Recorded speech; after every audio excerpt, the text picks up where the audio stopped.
sepatunya dan melemparnya keluar lapangan. Semua orang menertawakannya, sedangkan dia tidak peduli.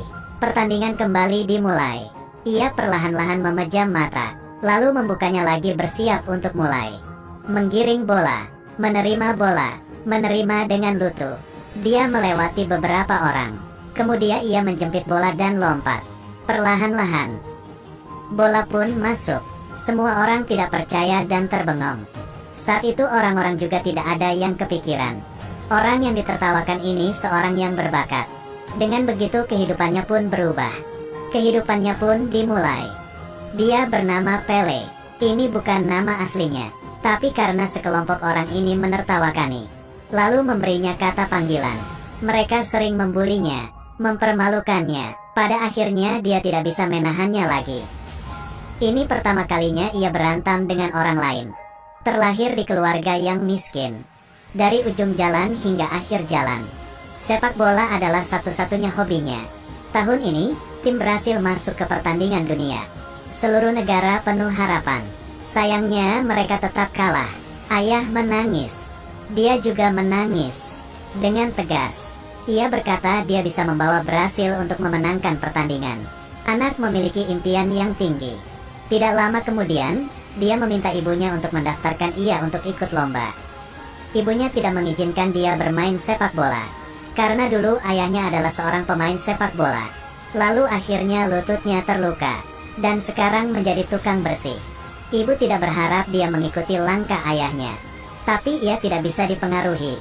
Demi membeli sepatu bola dan mengikuti lomba, mereka mencuri kacang di pabrik, dan sembunyi dari kejaran pekerja.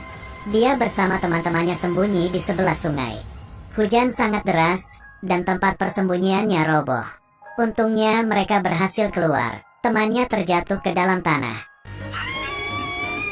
Dia sangat menyesal, karena dia bersikeras untuk mengikuti lomba. Dia merasa dirinya telah membuat temannya meninggal. Karena itu pun dia menyerah. Untuk menghibur anaknya, sang ayah memetik sebuah mangga, lalu menggunakannya jadi bola. Semangat dan dukungan sang ayah pun mengembalikan niatnya untuk bermain sepak bola. Dia mulai bermain lagi. Ayah mulai mengajarinya kemampuan-kemampuan pemain Brasil. Mengajarinya untuk percaya dengan dirinya sendiri. Dia perlahan-lahan menguasai kemampuannya. Tidak berasa 5 tahun sudah lewat. Pele sudah menjadi seorang anak remaja. Kemampuannya semakin bagus. Tidak lama kemudian, dia dilihat oleh seorang pelatih. Mengundangnya bermain untuk tim sepak bola Santos. Itu adalah tim sepak bola Brasil. Dia harus keluar dari tempatnya. Tapi dia tidak menyadari. Tiba di tim, pelatih hanya memperbolehkan memainkan sistematis Eropa. Cara bermainnya tidak diperbolehkan oleh pelatih. Dia tidak ada di tim profesional. Juga tidak ada di tim remaja. Dia diatur ke tim anak kecil. Dia tidak terbiasa dengan cara bermain seperti ini. Hingga menendang bola pun meleset. Perlombaan 0-3. Dia pun tergelincir dan terjatuh. Dia terbayang melihat ayahnya, lalu berdiri. Kemudian ia menggunakan kemampuan yang diajarkan ayahnya. Saat itu semua orang pun bengong.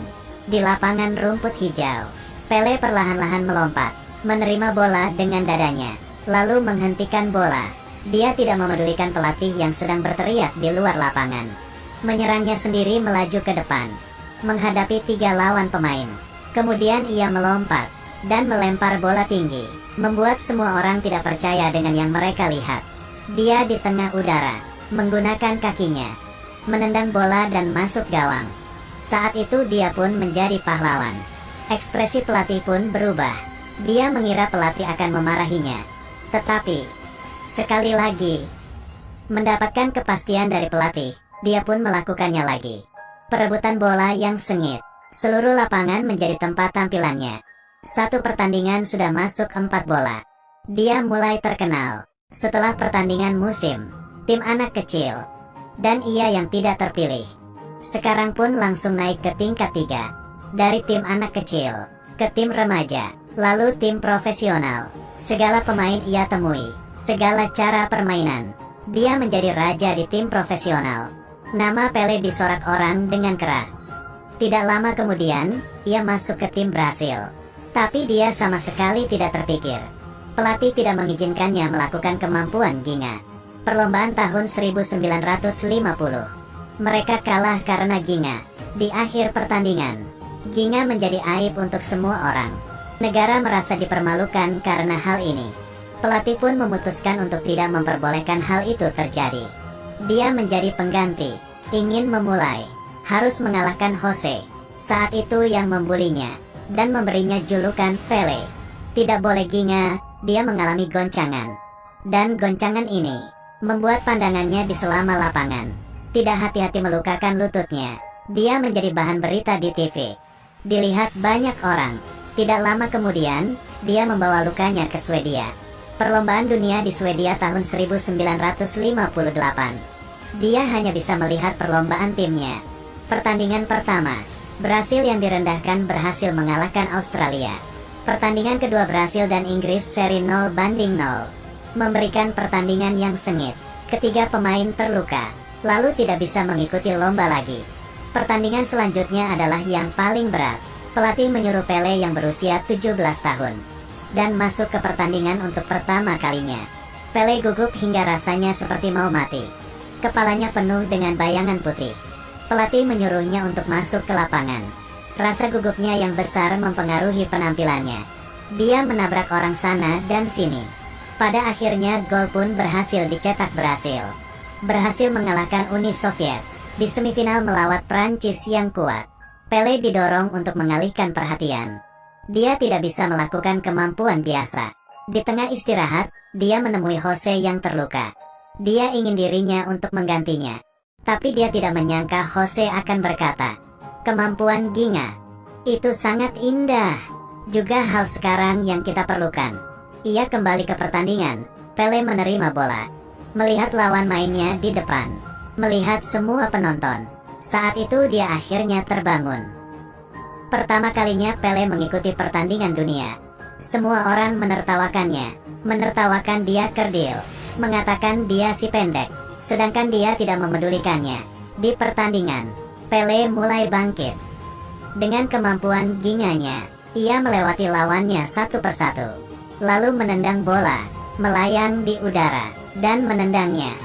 Saat itu tidak hanya orang yang di depan TV, tapi juga tim pemainnya. Semuanya bersorak. Muka orang Eropa yang sombong pun kecewa.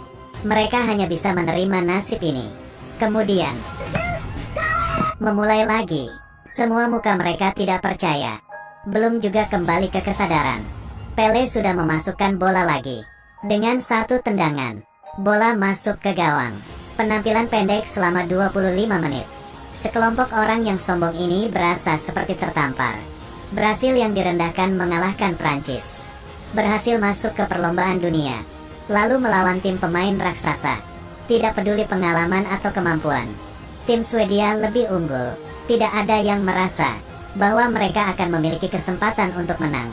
Ayah berkata kepadanya, "Jangan terpengaruh oleh mereka. Harus mempercayai diri sendiri. Percaya dengan timmu." Demi membangkitkan semangat tim, Pele memberikan saran untuk menendang bola ke atas. Mereka mulai menendang bola, dari restoran hingga dapur. Adegan ini, tim Brasil ini pasti sudah gila. Pelatih juga mulai tersentuh. Dia melepaskan semua kemampuan bermain, dan menyuruh para pemain untuk bermain dengan cara kemampuan mereka sendiri. Melakukan kemampuan yang paling mereka kuasai untuk memperlihatkannya ke dunia. Perlombaan pun dimulai. Banyak penggemar yang melihatnya dari TV. Mereka sangat menanti-nantikan perlombaan tim Brasil. Setelah peluit ditiup, Pele menggiring bola dan dihalang. Tim Swedia menyerangnya dan merebut bola, lalu menendangnya, dan duluan mencetak gol. Orang-orang Eropa bersorak. Mereka berpikir Brasil pasti akan kalah. Tapi di saat itu, Pele mengangkat kepalanya dan melihat ke sudut panggung. Banyak orang. Itu adalah tempat untuk orang Brasil. Saat itu semangat Pele pun berkobar. Orang yang merendahkan mereka akan memperlihatnya ke dunia dan semua orang. Pele melewati lawan-lawannya dan menggunakan kemampuan ginganya, melewati pemain, dan dari belakang menendang masuk gawang. Muka orang Swedia tidak percaya. Saat itu orang Brasil bersorak. Pele yang berkobar membangkitkan kepercayaan timnya. Selanjutnya bola kedua, bola ketiga, bola keempat. Bola kelima.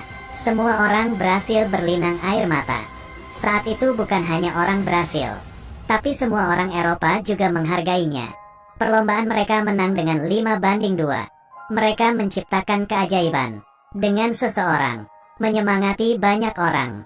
Pria berumur 17 tahun ini menggunakan kemampuannya memulai zaman Pele Raja sepak bola. Dia membuktikan orang biasa sepertinya dengan kemampuannya